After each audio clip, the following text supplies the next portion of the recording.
Hello, so in this video we're going to be looking at the Further Mechanics 1 AS paper from June 2022.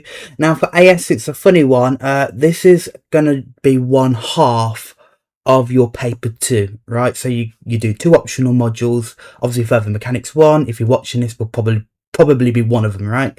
So this is one half of the papers you need to do, and in total that'd be 1 hour and 40 minutes or 100 minutes total. So because this is one half of that exam, you should ideally be spending 50 minutes on this particular paper, okay? But there we are, okay?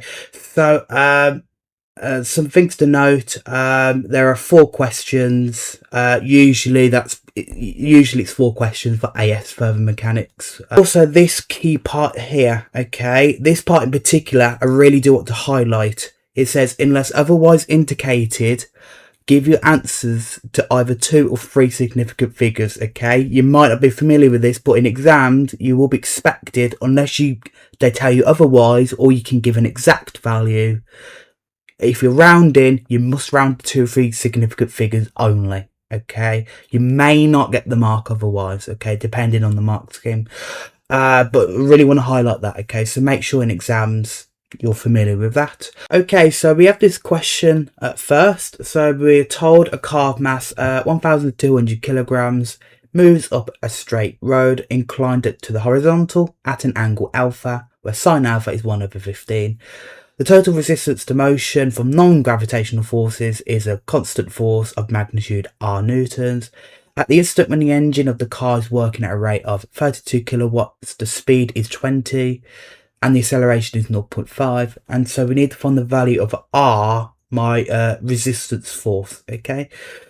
So hopefully you can see that the situation here is we have the surface that's at an angle like this, so it's going to look like this, right? So slope, okay, at an angle alpha, okay.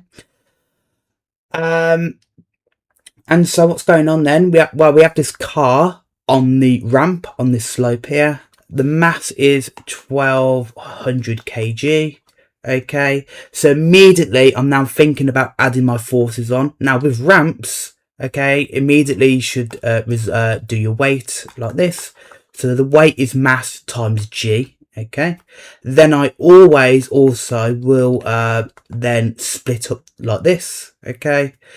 So this angle will be alpha here, and this sort of triangle I've got. And so if I go down like this, that's going to be 1200 g cos alpha. And then across like that, that'd be 1200 g sine, okay? Always resolve like this, okay? We always do it with ramps or slopes like this.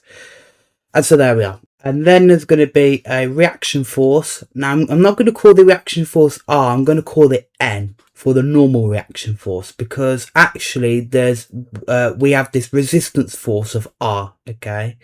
Now, this resistance force, the car is going to want to move up the road, up the ramp. It's going to want to go up, okay? So if it's going up, then my force R here, my resistance force, is going to oppose it, and it's going to act downwards, okay? So there's my force R there, okay? Okay, there we are. Now hopefully you can deduce from here, I'm told that the engine is working at a rate of 32 kilowatts. Hopefully you can notice that's referring to power, okay? So the power is 32 kilowatts, okay? And so power is 32 kilowatts, but I need that in just watts in my standard units. So I need to times by 1,000, okay, because it's a kilowatt. A kilo is 1,000, right? So times by 1,000 to get 32,000 watts. And now I can use that in the formula that power is speed times driving force. So we have the power then, 32,000 watts. But we also know the speed, it's 20, right, meters per second. So actually we could sub these in to get 32,000 is 20 lots of my driving force, which I'll call D, okay. Therefore D, if I rearrange and solve, I get 32,000 over 20, which would be 1,600 newtons. Okay, so that's my driving force. So a driving force essentially acts where we're moving. Okay, so again, we're moving upwards, so that's where my driving force will be. Okay, to move it forwards, so 1,600 newtons there. Okay, the last thing is that we have the acceleration. Okay, the acceleration is 0.5. Again, that's going to act where we're moving, so 0.5 meters per second squared there. Okay, so the only other thing we can do now is use F equals ma. Okay, we can resolve. Okay, so I'm going to resolve up and down the ramp. And so now if I resolve in this direction, okay, along or parallel to the ramp, okay, to the surface, well, the force acting up the ramp or the road is this 1,600, right? Then I'm going to take away the forces acting the opposite way down the ramp. Well, that's going to include the R, right? That R is acting downwards. But also then this weight component as well. This 1200 G sine alpha is also acting in the same direction downwards. Let's take that away. And that's going to equal ma, right? So mass times acceleration, because it's F equals ma. Now the mass is 1,200, right? Lots of deceleration, which was deceleration is 0.5. Okay. And there we are. And so we need to simplify and solve this equation. Okay, but actually we need to know what sine alpha is. But we're told quite nicely, directly what sine alpha is. Sine alpha is 1 over 15, so we can substitute that in. Okay. So that's going to be 1 over 15. So that's going to be, therefore, 1,600, take away R, take away 1,200. Now, G, I'm going to put as 9.8. Okay, I'm going to need to give it as a number, probably. And then sine alpha is 1 over 15. That's going to equal 1,200 times 0.5 is 600. Okay. Then if I further simplify this, okay, if I simplify the left side, I get 816 take away R to equal 600. And now it's a lot nicer to solve, right? So therefore R, if I solve this equation, is going to be 816 take away 600, which is 216 newtons. And there we are. There is R. Okay. Right, and then we've got this second question here. So here we're told two particles A and B have masses m and 3m respectively. Particles are moving in opposite directions along the same straight line on a smooth horizontal plane when they collide directly. Immediately before they collide, A is moving with speed 2u and B is moving with speed u. The direction of motion of each particle is reversed by the collision. In the collision, the magnitude of the impulse exerted on A by B is 9 mu over 2, and then find the value of the coefficient restitution first. Right, okay, so there's a bit going on there, but hopefully you recognise at the crux of it, it's just a collision problem, right? So always what I want to do is draw my little diagram then. So I have my two sort of particles A and B, okay? Now A has mass m and B has mass 3m. There we are. Now, what about the speeds and directions, okay? We are told before they're moving in opposite directions. So they're going to have to go towards each other. So it's going to look like this. So A is going to go to the right to B and B is going to go to the left to A. So there we are. Hopefully happy with that. Now the speeds, A has speed 2u and B has speed u initially. So 2u for A and u for B there. Then I'm told the direction of motion for both of the particles is reversed afterwards. So if the direction is reversed, okay, if A is going to the right or forwards, it's now going to go to the left or backwards afterwards. Likewise, B is going to the left, so it's then going to go to the right afterwards, okay. So you can see it's reversed, okay, their directions. There we are.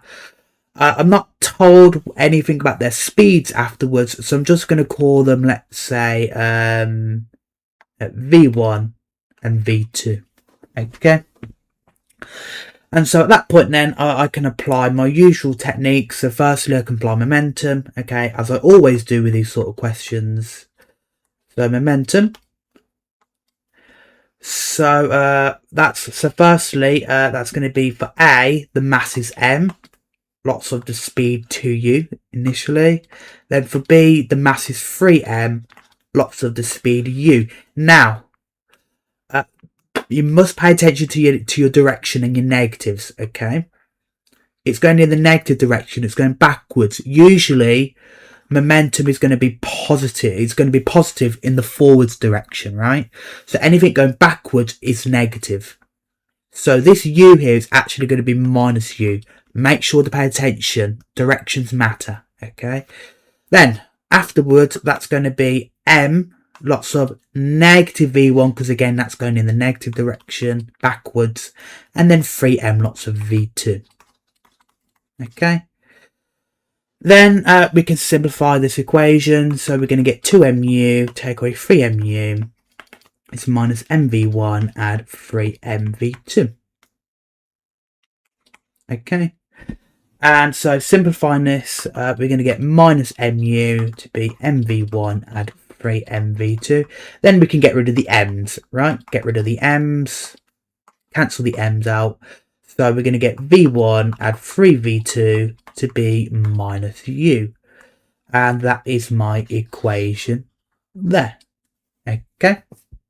Now, I would usually then do restitution, right? But that's what the question wants me to work out, what the value of the coefficient restitution is. So I can't work that out because I don't know what my speeds are. Okay, so I'm going to need to do something else. And actually, I'm told something about the impulse. Okay. Now, before I get bogged down about being exerted on A by B or what that means, how do we do impulse normally? It always looks like this. So A is going to push into B like that, so B is going to receive an impulse like that. Likewise, B is then going to push into A like that, so A is going to receive an impulse here. Okay, so that will always be the situation with the impulses. Okay, so I can just label my impulses right away. It's always going to look like that with collisions like this. So actually, it doesn't really matter what particle we consider, because they're going to be the exact same. Remember, impulses are equal, okay? They're just in opposite directions, okay? So I don't actually need to worry about, oh, it's exerted on A by B and blah blah blah, because the impulses are the same. So really, I'm not going to get bogged down by what the question's saying, because all I need to focus on is just working out the impulse, so I can consider any of the particles. So if I just consider A, then I can work out the impulse for A. Okay, so remember, impulse is mv take away mu. Okay, that's my standard formula for impulse. So for A then, the impulse is actually in the negative direction, and again, directions matter, so we actually need to negate this to be minus I. Okay, so minus I to account for the negative direction. Well, that's going to be mv take away mu, so this is my final speed, so it's going to be m lots of minus v1, because again, this is in the negative direction, so we need to negate that. Then we're going to take away m lots of the original velocity 2u. Okay. Right, so hopefully happy, especially with the negatives, right? So the negatives are to account for things going backwards or to the left in the negative direction. Hopefully happy with that. So if we simplify this, we get minus I to be minus mv1, take away m 2mu. Okay, but actually what we're told is the magnitude of the impulse is 9mu over 2. So I, okay, is essentially 9mu over 2. Okay, that's what that's saying. So we can substitute that in. Okay, so minus lots of 9mu over 2 is minus v1 minus 2 mu. Okay, so actually I could then divide and cancel the m's. Okay, so we're going to get minus 9 over 2u. It's going to be minus v1 minus 2u, and then I can solve this for v1. Okay, so therefore v1 is going to be 9 over 2u minus 2u, and so that will get me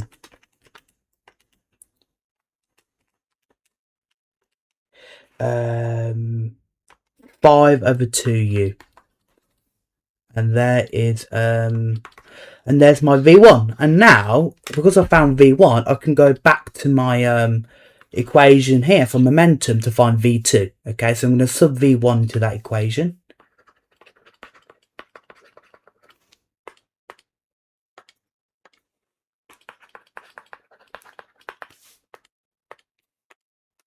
Okay, so that's the equation. So minus v1, that's going to be minus 5 over 2u, add 3v2 to be minus u. Then I can solve for v2. So 3v2 then, it's going to be 5 over 2u, add minus u. Okay, and that will be 3 over 2u. And then v2, divide by 3. That's just going to get me a half u. And there's my v2. Okay, so now that I've found v1 and v2, so it wants me to work out the coefficient of restitution. Okay, let's apply restitution now. Okay, because now we found v1 and v2. So restitution. So remember that's E. So I like to work at E by this formula here. So v2 take away v1 over u1 take away u2. So that corresponds to the final and the initial velocities. So v2 and v1, well, that's literally what I've said here. So it's going to be v2 take away v1, but the v1's negative. So again, I need to negate that. So it's going to be v2 take away minus v1 to account for the negative direction for v1. Then u1 take away u2, that's going to correspond to this for u1 and this for u2. So 2u take away u, but this u is also in the negative direction, so we need to negate that. So it's going to be 2u take away minus u, okay, because that's in the negative direction. So that simplifies to v2 add v1 over 3u, okay. And actually now I can sub in v1 and v2, okay, because then that'll get me E. So v1 is 5 over 2u, and v2 was a half u over 3u. And so actually the u's cancel. I can divide by the u's, and so that becomes 5 over 2 and a half, all divided by 3. Okay, then I can just work that out to get E. Okay, and I get 1, and there we are. Then it says for part B, hence write down the total loss in kinetic energy due to the collision, giving a reason for your answer. Now this question seems a bit odd because we've only got 1 mark and it says hence. So I'm not expected to calculate kinetic energies, right? I should be able to just literally write it down, right? I should be able to write down the answer without any calculations. So if I look at what I've worked out, hopefully you can spot it's quite interesting. I got E to be 1, right? Hopefully you remember that when E is exactly 1, that means it's what we call a perfectly elastic collision.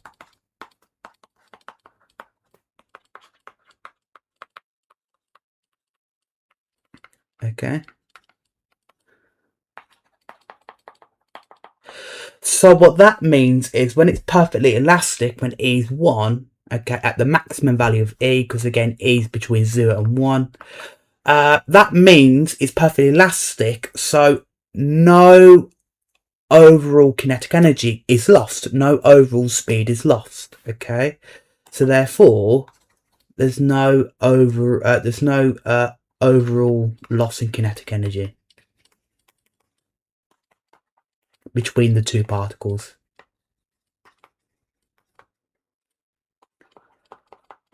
So what we can say is that the loss in kinetic energy is equal to 0 joules. Okay, so we expect no loss in kinetic energy. Okay, and there we are. So that's what E equals 1 essentially means. Okay. Okay, so now we have this question. So we're told a plane is inclined to the horizontal at an angle alpha, where tan alpha is 3/4. Particle P is held at rest at the point A. The particle P is then projected with speed 25 from A up a line of greatest slope to the plane. In an initial model, the plane is modelled as smoother, air resistance is negligible. Use the model and the principle of conservation of mechanical energy from the speed at the instant when it's travelled 25/6 meters up the plane from air. Okay, it's a lot of words, right? But again, the situation very, very similar to the first question, right? Because we've got this surface at an angle, so it's going to look like this, right? At an angle alpha, I believe. And so we're told the particle is held at rest at point A, and then it's projected up the slope. Okay, so it's going to want to move up the slope. So let's say it starts here at A and then it ends up here up the slope. Okay, and so there we are. And so I'm told the distance travelled is 25/6 meters up the plane from A. So this distance, right, from these two sort of points is 25/6 meters. Okay, hopefully you're happy with that. Right. And so then I want to find the speed. Okay, I want to find the speed after this distance. So I want to find the speed at this point. Okay, I'm going to call the speed here, let's say V. Okay, and so at A, now be careful with, I'm told it's held at rest at the point A, but then I'm told it's projected with speed 25 meters per second. So so at A, it's going to leave A with speed 25. Okay, so 25 meters per second at A. It's not going to be 0. It's 25 because that's where it leaves the point A. Okay, but there we are. So hopefully happy with this, right? So I've got my speeds and my distance between them. Okay. So that's pretty much everything, I think. So it wants me to find the speed, and I need to use the principle of conservation of mechanical energy, or conservation of energy for short, right? And so if we was to apply the conservation of energy, what we can say is that the change in energy then has to be 0, right? Because hopefully that makes sense. If you conserve energy, there's no real change in energy, because the energy before has to be the energy after, because it's conserved, right? So that we can actually further split that up to say that the change in kinetic energy and then the change in gravitational energy is equal to 0 overall. Okay, and that's my conservation of energy. Okay.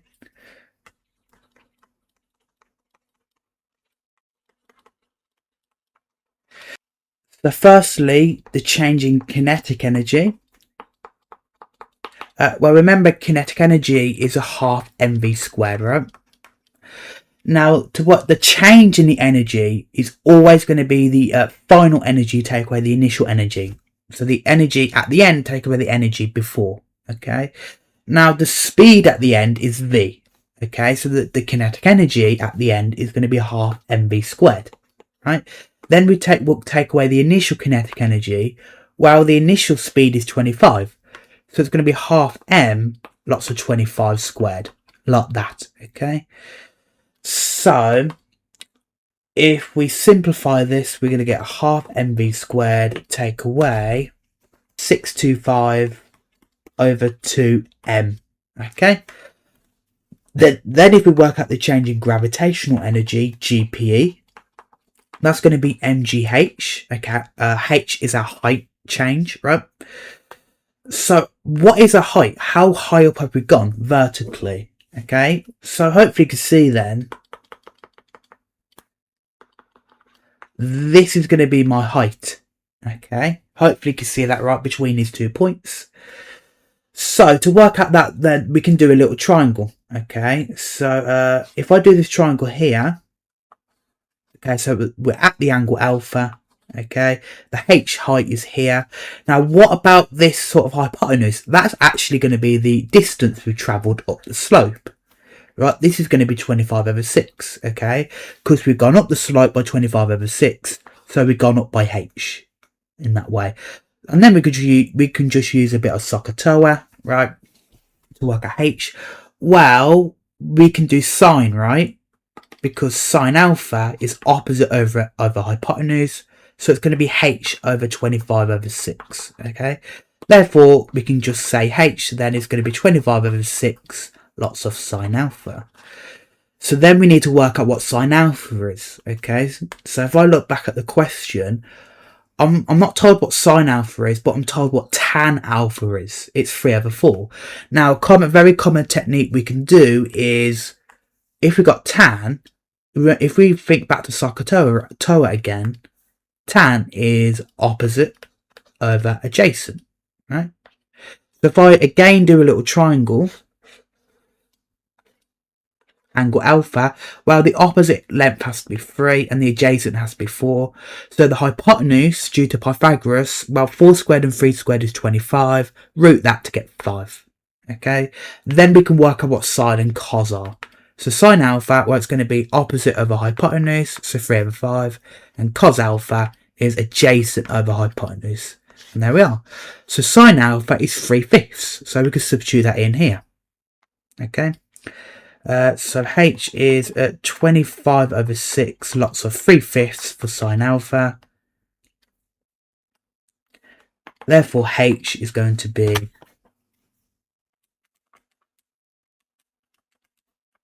5/2. Okay, and there we are. Obviously, make sure in an exam you would write it on the paper. But I'm just being a bit rough with it here. But there we are. H is 5/2.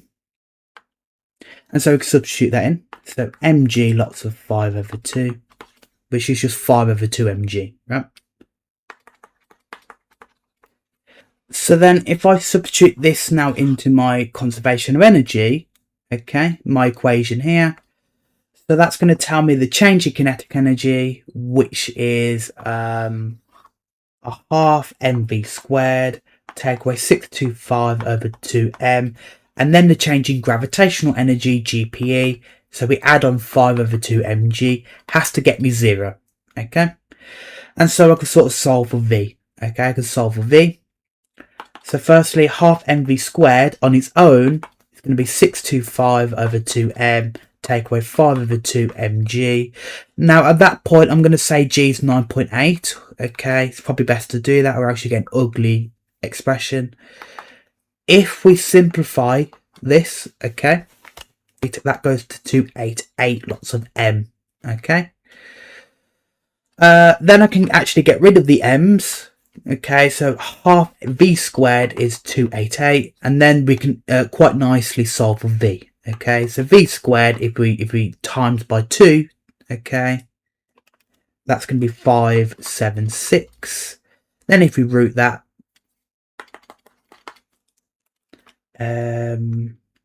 we get 24, okay, exactly, and there we are.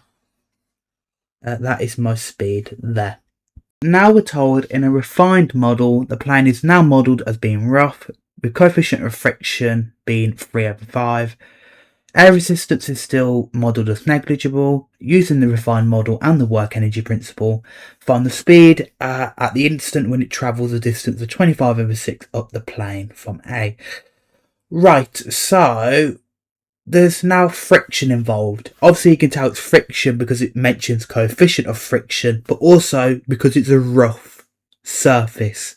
Rough means it has friction, okay? So there's now friction involved, okay? So the coefficient of friction is 3/5, okay? So I can say that. There we are. And so actually, hopefully you can spot it's the exact same situation as in part A. It's the exact same situation where we're going up by 25/6 meters up this plane, right? Up this sort of road, this surface. We need to find the final speed again, v. So I'm just going to redraw the situation, okay? Redraw the diagram.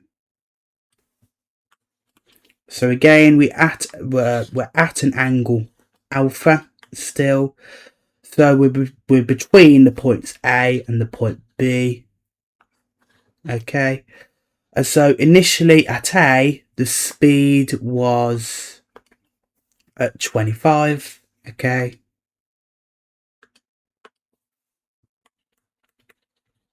And then at B, well, we want to find the final speed at B, right, at the end.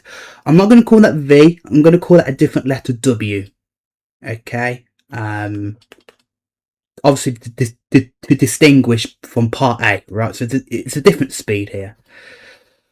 Right. So and again, the distance between these 2 points is again 25/6 meters. Okay, so hopefully happy with the setup here. It's the exact same setup as in part A, but now there's friction. Okay, so if this sort of box then wants to move up the plane, well, where's friction going to act? Friction opposes where you're going, so friction is going to act the opposite way, downwards. Okay, so hopefully happy with that.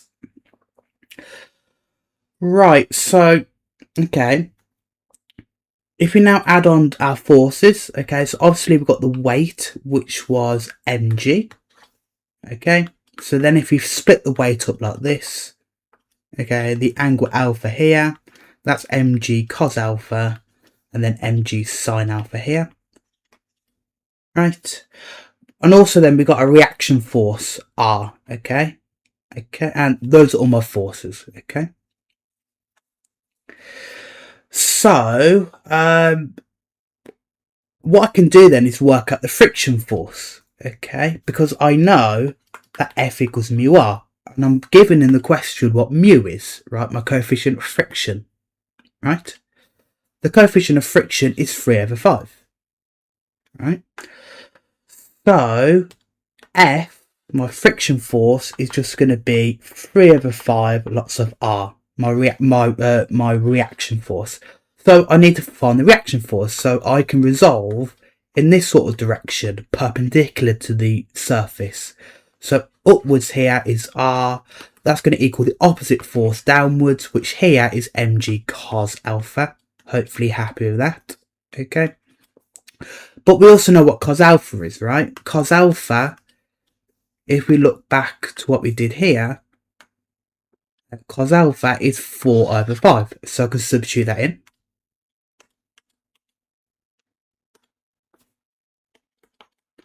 So that means R is 4/5 lots of mg.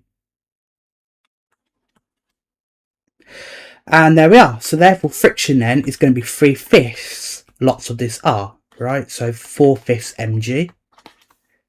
And therefore, if we simplify this, we get F to be 12/25 mg. And there we are.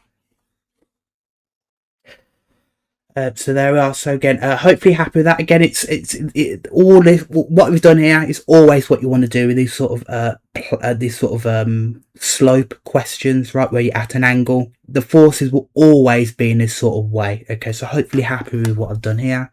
So now I need to use the work energy principle. So the work energy principle says, the way I like to do it is that the change in the energies, so the change in kinetic energy and the change in gravitational energy. Now, it's not going to equal 0 because the energy is not conserved. It's actually equal to what I call the overall work instead. Okay. So this is my work energy principle. Okay. And again, we are using the work energy principle, not conservation of energy. Well, one, because the question told me to, but also because there's friction involved. Okay. So there's an extra force. Okay, so there we are. Now again, if we work all this out bit by bit, so the change in kinetic energy firstly, well actually it's going to be pretty much the same as in part A. Okay, because it's the same situation. The only thing I've changed is that the final speed is W instead of V now. I've called the final speed a different letter, right? So it's going to be half mw squared take away 625/2m. Okay, and so there we are.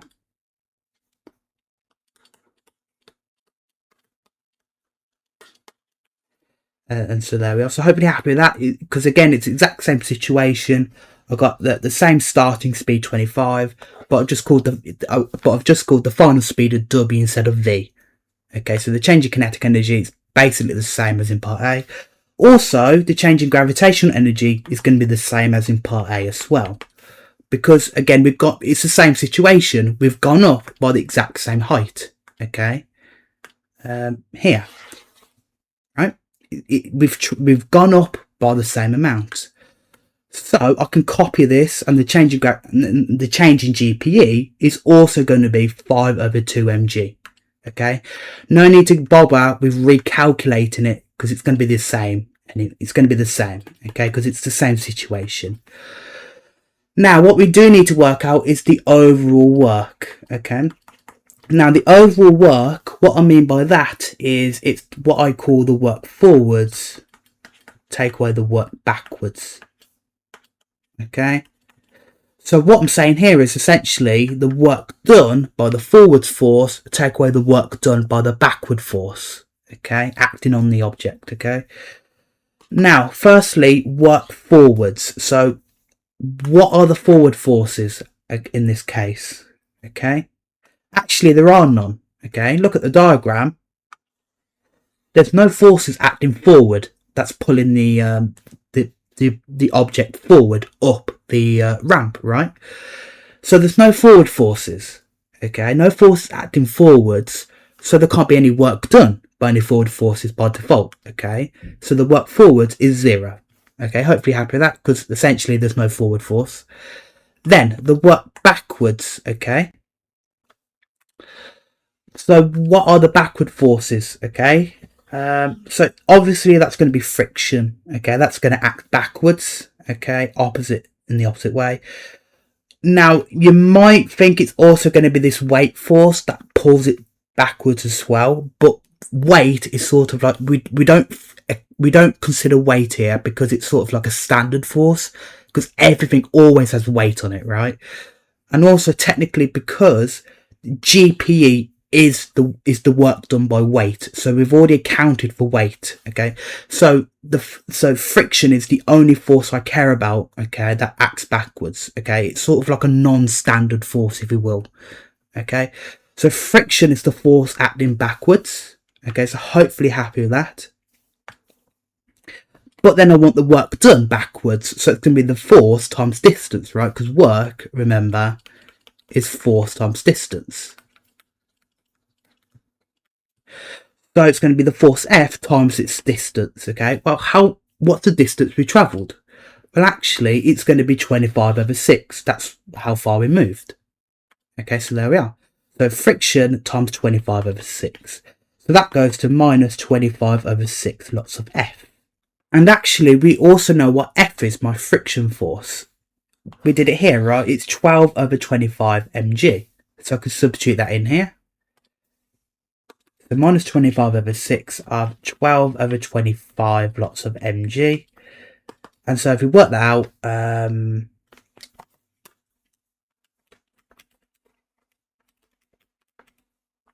we get minus 2 mg there.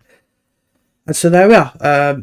So now we have all the ingredients we could substitute into this work energy principle. Okay. So firstly, the change in kinetic energy is here. So half mw squared take away 625 over 2.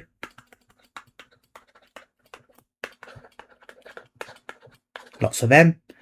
Then if we add on the change in gravitational energy, that's going to be 5 over 2 mg, right?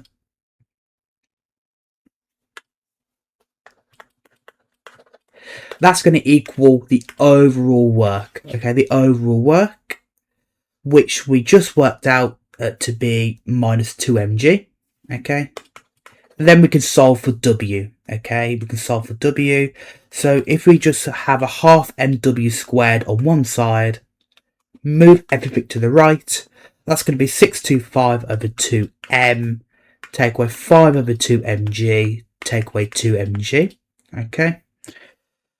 Then we can cancel the m's. okay, for all the terms. So we're going to get half w squared to be 625 over 2. Take away 5 over 2g. Now I'm going to say g is 9.8, okay, and then minus 2 lots of g, which is again 9.8. Now if we simplify the right side, we get half w squared to be 268.4, okay. So hopefully happy with that. And then I could solve for w quite nicely. So again, if I times by 2, just w squared is going to be 536.8 if we double it. And so if we square root, then we then get w to be 23.2 meters per second. And that's the 3 significant figures. And there we are. That is my final speed there. Okay. So we have this final question here now. So we have a particle P of mass 2m is moving with speed 2u on a smooth horizontal plane. Particle P collides with particle Q of mass 3m, which is at rest. Coefficient restitution is E, and after the collision the speed of Q is v. We need to show that v is this expression here. Okay, so again, ultimately we have a collision question, right? So if I do my usual setup, I have my two particles here, P and Q. So P has mass 2m and Q has mass 3m. Okay, then the speeds, okay, well before, well Q is at rest initially, right? So 0 here, and then for P, we're told it's moving with speed 2u. Okay, so 2u is going to have to go towards Q like that. Okay, so 2u here. Now, what about afterwards? We're not told anything afterwards other than that the speed of Q is v. Okay, so Q is going to have to move forwards, right? Because P is going to push Q forwards. So v here. Now P could really go anywhere. It could either go forwards or backwards. Let's just assume it goes forwards, right? That's generally the assumption you want to make. If you don't know the directions, just assume it moves forward, right? It makes the directions and easier to deal with. But anyway, I'll call this W, right? Let's say. So if I now apply momentum firstly, so that's going to tell me for P, it's going to be mass 2m, lots of 2u. And then for Q, it's going to be 3m, lots of 0. It's going to be 2m, lots of w, and then 3m, lots of v. Okay. So if I simplify this, I get 4mu equals 2mw and 3mv. Then I can cancel the m's. Okay. Get rid of the m's to get that 2w and 3v is 4u, and that's my first equation. Then restitution next. So that's going to be E, which is always v2 take away v1 over u1 take away u2. Well, in this case, v2 take away v1 is going to be v take away w. Okay. And then u1 take away u2. Well, it's going to be 2u take away 0. Okay. And so that will go to v minus w over 2u. Now, that's equal to E. Okay. I'm not told what the coefficient of restitution is. I'm just told it's E. Okay. So I'm going to leave it as E. So that's going to be 2EU then, if I multiply by 2u. That's going to be v minus w, and that's my second equation. So now I have simultaneous equations. So I have that 2w add 3v is 4u, and also minus w add v to be 2eu. Now, to solve these, solve them however you like, but I think the best way is to eliminate. So let's double the second equation. So get minus 2w add 2v to be 4eu. Then if I bring down the first equation here, I can now add these to get rid of w. So 5v is going to be 4eu add 4u. And so I could factorise a 4u out, so that'd be e plus 1. Therefore, divide by 5, I get v to be 4/5 u of e plus 1. And now I can solve for w. Okay, I can substitute v back into one of the equations. Let's say substitute it into the second equation here. So minus w add v is 2eu. So therefore, minus w add v, which is 4/5u of e plus 1 is 2eu. So then w then, if I rearrange, it's going to be 4/5 u of e plus 1, take away 2eu. Okay. And so then I need to simplify this. So w, if I expand then, that's going to be 4/5 eu add 4/5 u, take away 2eu. Then notice I can collect the eu terms. So 4/5 lots of eu, take away 2 lots of eu is minus 6/5. Lots of eu, add 4/5 u. And so then I can factor a 5th u out. And so I'm going to get 4 take away 6e. Okay, and that is my w there. Right. So what did the question want me to show? It wanted me to show that v was 4u lots of e plus 1/5. So that's actually the expression I got. Okay, that's v there. So that's great. Okay. So then it wants me to show in part B that actually v is between 4u/5 and 8u/5. Well, actually, we've shown what v was in part A. So how can we get an inequality? Well, hopefully you notice between my two answers for part A and part B, A involves an E, but B doesn't. And what I also know is that E is between 0 and 1. So that can get me an inequality. So that's what I'm going to do. I'm going to use this inequality for E. Okay, then deal with my V. Right, so okay, so V was 4/5 u of e plus 1. And so I also know E is between 0 and 1. Now, what I can do to get an inequality, there are many ways you can kind of do it. But I think the safest, probably the most automatic way, I guess, is I'm going to start with E and then get to my expression. So firstly, I'm going to need to add 1 to get E plus 1. So if I add 1 to the inequality, I get it between 1 and 2. Okay, so I've just added 1 to both sides of inequality. Then I'm going to multiply by u next. Okay.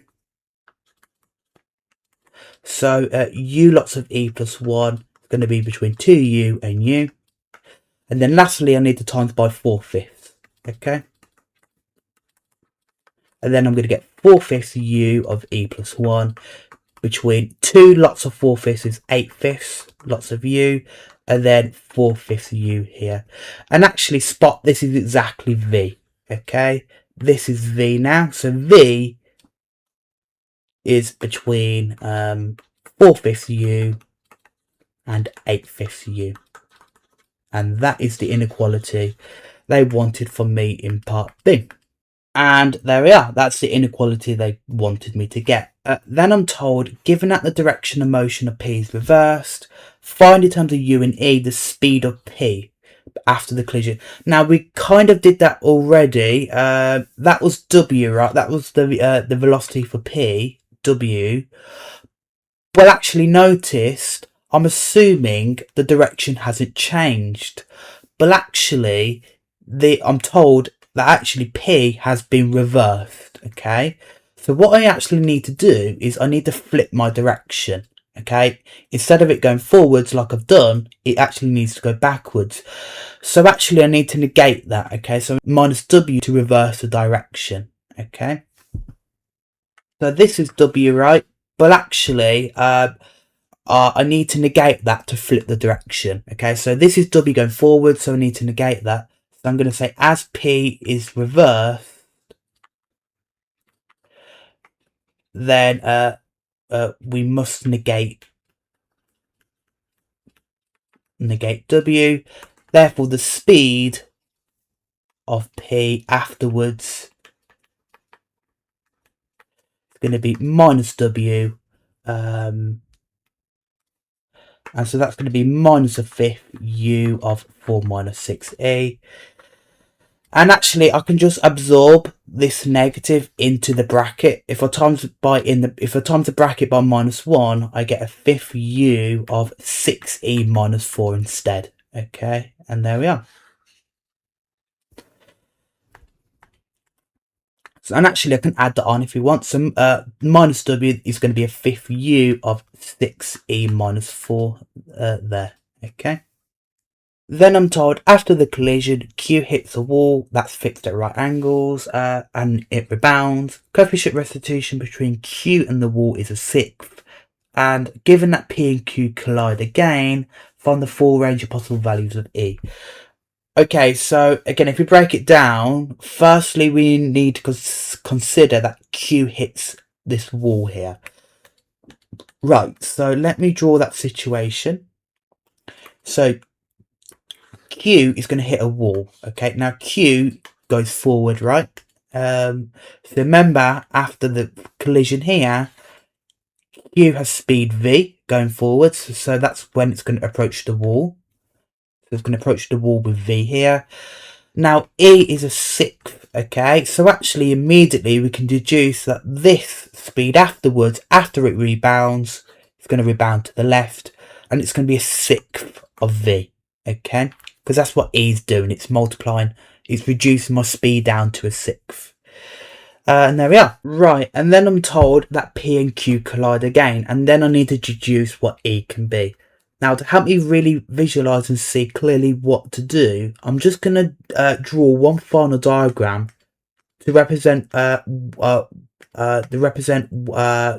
final speeds or velocities of P and Q. Okay, so at the end of all the collisions, what have we got at the end? Okay, that's what I'm looking at. So we're P and Q here. Now at the end, we saw for P, okay, that P is going to the left by a fifth U of 6E minus 4. So that's the final speed of P here. So a fifth U of 6E minus 4. Then for Q, where we just looked at Q, right? This is Q. It goes to the left by a sixth V. Okay.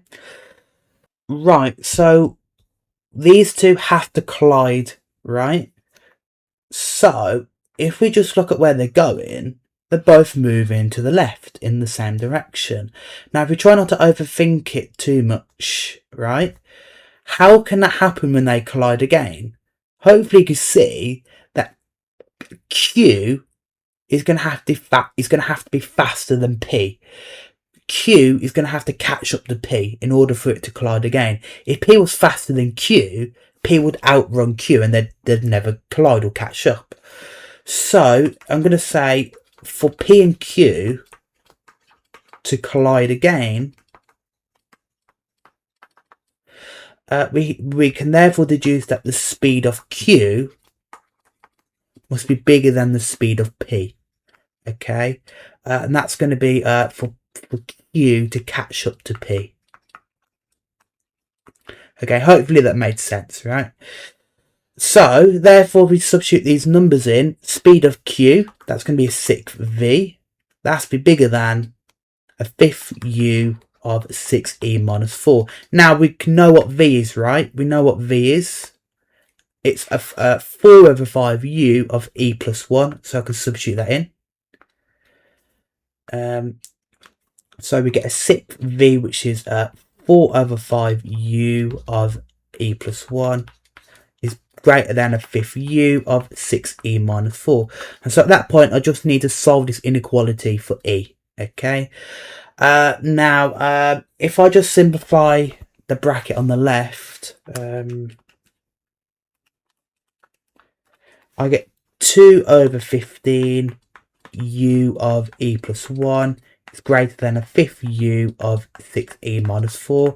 Then I can cancel down and get rid of the u's to get 2 over 15 of e plus 1 is bigger than a fifth of 6e minus 4. Now, don't be concerned. U is a positive number, so we do not flip the inequality, okay? That is because u is a speed, okay? If you look at the question, and we are told that we have speed 2u. So u has to be a speed quantity, and speed is always positive. So u is positive. So be rest assured, the inequality is fine. So if we continue solving, now we can get rid of the fractions by timesing by 15 to both sides, right? So if we times everything by 15, we get 2 lots of e plus 1. It's going to be bigger than 3 lots of 6e minus 4. Then if I expand, I get 2e plus 2 is bigger than 18e minus 12. Then if I get the e's to one side, I get that minus 16e. It's going to be bigger than minus 14. Okay, hopefully happy with that. And then I can get then I can divide by minus 16. So e is going to be less than. Again, we now flip the inequality because we're dividing by a negative number. Okay. And so that's going to be less than 14 over 16. Okay. And that simplifies to 7 over 8. Okay. And there we are. So hopefully happy here then. Now that's actually not going to be my final complete answer, because if you look back at the question, it hints to find the full range of possible values. Okay, so then you might be thinking, well, why don't I use the fact that e is between 0 and 1, and so therefore I get the complete inequality that e is between 0 and 7 over 8, like that. Okay, but actually they're not even just looking for that. They want an even better inequality, and I think this is where it will trip a lot of students up. Okay, because what we can also say on top of this is that if you look to part C, right, what we said here, this expression, if I highlight it here, this expression is the speed of p. Okay, and because it's a speed, it has to be positive. Okay, as we discussed. So a fifth u of 6e minus 4 has to be greater than 0. It has to be positive because it's a speed. It's positive, right? So, well, if we sort of solve this inequality, we would just get 6e minus 4 to be greater than 0. Therefore, e is going to be greater than 4/6. Okay, and that simplifies to 2/3. Okay, and so that gets me an inequality for e here as well. Okay, so you have to look back at the question and try and find another inequality for e, and there we are. You also need to work out that e has to be greater than 2/3. Okay, by looking at your speeds. Right, but yeah, I don't think many students at all would realise or think to look back at that. Okay, but you also need to account for the fact e is greater than 2/3. Okay.